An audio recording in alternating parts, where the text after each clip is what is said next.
ایک نوجوان بڑا متقی اور پرہیزگار تھا. حضرت عمر بھی اس کی عبادت گزاری دیکھ کر حیران رہا کرتے تھے. نوجوان ہے مگر کمال کا عبادت گزار تھا. اور جب وہ نوجوان عشاء پڑھ کر گھر جاتا نا رات کو, تو راستے میں ایک خوبصورت عورت اس کو ملتی تھی روزانہ اور اسے اپنی طرف بلاتی, گناہوں کی طرف بلاتی. وہ بالکل توجہ نہ کرتا, نگاہیں نیچی کرتا اور نکل جاتا. ایک دن جب وہ گزر رہا تھا تو عورت نے اس کو اپنی طرف بلایا. اب نوجوان کا دل بھی مائل ہو گیا. شیطان تھا نا, اس نے حملہ کیا اس پر.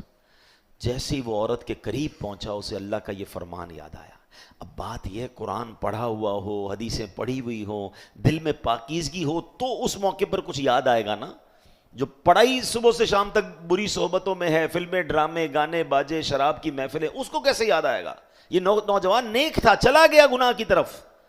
کیا یاد آیا کہ اللہ قرآن میں فرماتا ہے, بے شک پرہیزگاروں کو جب شیطان کی طرف سے کوئی خیال آتا ہے تو وہ فوراً حکم خدا یاد کرتے ہیں, پھر اسی وقت ان کی آنکھیں کھل جاتی ہیں.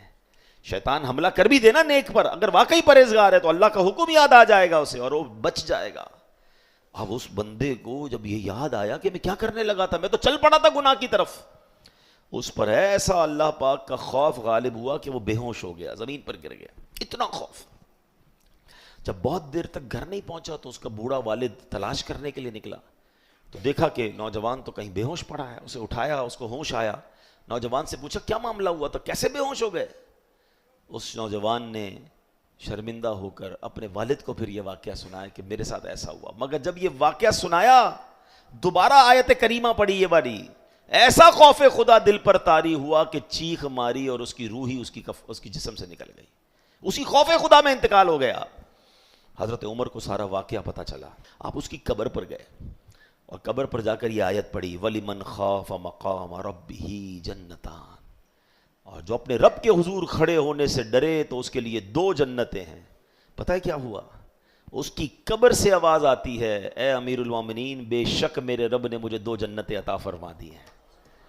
ہائے ہائے ہائے, یہ ہے اللہ کا خوف, یہ ہے رب کی بارگاہ میں پیش ہونے کی فکر.